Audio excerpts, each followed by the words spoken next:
장관 페북으로 한번 가보겠습니다.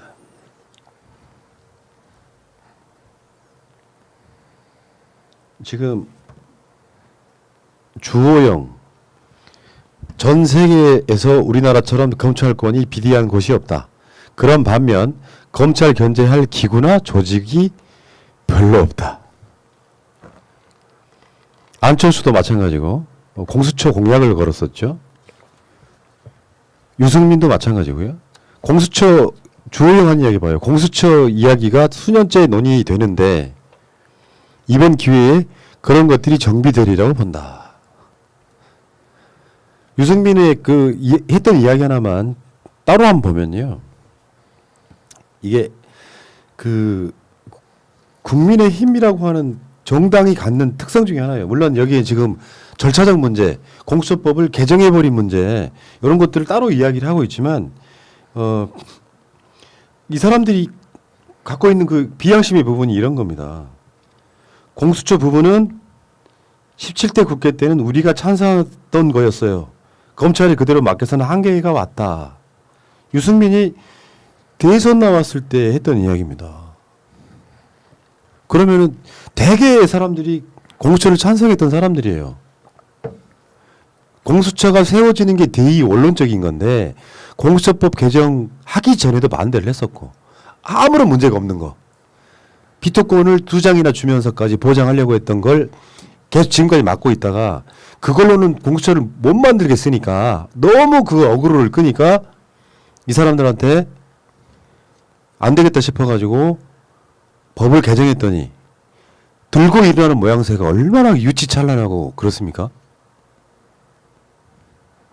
그게 대한민국의 현실이에요. 자기가 유리할 때는 공수처가 필요하고 자기가 불리할 때는 공수처가 필요 없고 뭐 그런 논리죠. 전형적인 정치인의 철새 같은 느낌이 들어요.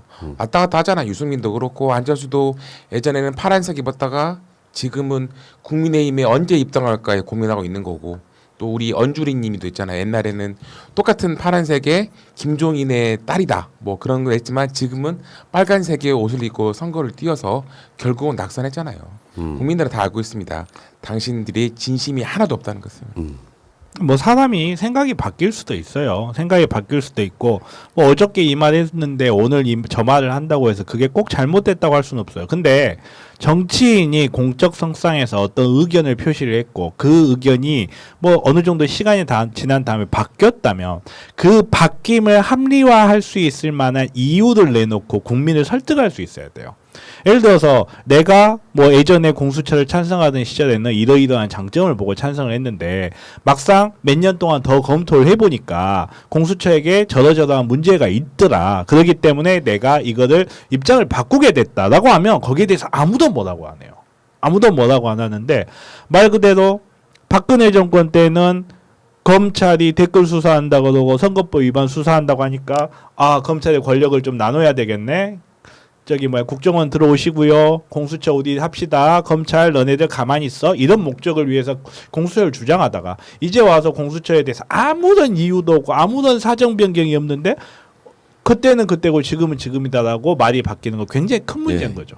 저쪽에 수구 세력의 저런 목소리를 자신들이 했던 이야기는 전혀 기억 못하는 자들한테 한 말씀 드렸고요.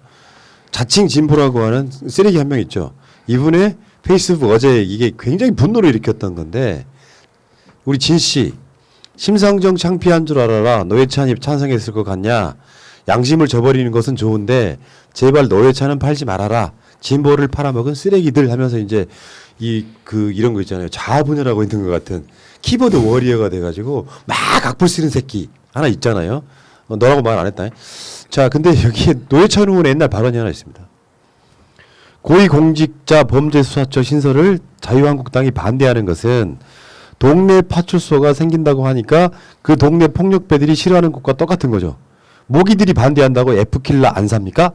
이게 노회찬 당시 정의당 원내대표가 하신 말씀이에요.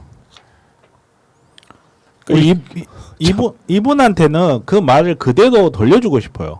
제발 노회찬 좀 팔지 마라. 진보를 팔아먹은 쓰레기라고 딱 끝내면 될 것 같아요. 복수도 할 필요 없이 단수니까. 그러니까 얼마 전에 이분께서 그런 말 하시더라고요. 지성계가 무너짐을 느낀다. 저랑 똑같은 걸 느끼시더라고요. 나는 그분을 보면서 아 지성계가 완전히 망했구나 하는 걸 느끼듯이 진보를 팔아먹는다. 뭐 노회찬 의원을 팔아먹지 말라. 아유 그러셔서 노회찬 의원님 돌아가셨을 때 상가도 안 가셨어요. 아이고 큰 분 나셨네. 큰 분 나셨어. 지난주에는 또 노무현 대통령님을 팔아먹지 않았네요. 그리고 부끄러워할 거는 심상정이 아니라 장혜영이죠.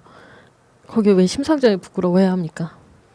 모기가 싫어한다고 F킬러 안 사냐고 말씀하신 우리 노회찬 의원님, 진보를 팔아먹은 쓰레기들. 아 진중권은 노회찬 의원이 공수처를 반대할 거라는 이야기를 어떻게 저렇게 무개념으로 자신 있게 하죠? 지금 진중권이라는 사람이 저랑 똑같은 짓인데 죄송합니다. 그러니까 자기 팔아먹고 자기를 진보인 척 유정하는 거예요. 나는 진보인데 진보가 잘못됐으니까 현재 있는 보수가 잘됐다. 라고 하면서 항상 보수 신문의 칼럼니스트로 활동을 하고 있는 거죠. 이분은 생종년 칼럼니스트일 뿐이에요. 제가 볼 때. 앞으로 나는 이제 그 우리 방송에서 그런 걸 한번 해보려고 그래요. 진중권 페이스북 들락거리면서 포탈에 뜨게끔 기사 쓰는 기자들 명단 날마다 발표하려고 그래. 일 좀 하자고. 진중권이 뭐라고. 하긴 진중권은 자기 뇌피셜로는 공수처 수사 대상이라고 하니까요. 공수처가 세워져서 12월까지만 뭐 페이스북하고 더 이상 안 하겠다고 이야기했다는데 뭐 사실인지 아닌지 모르겠지만 공수처 세워지는 것과 진중권이 고위공직자의 가족이 아니라면 아무 상관없겠죠.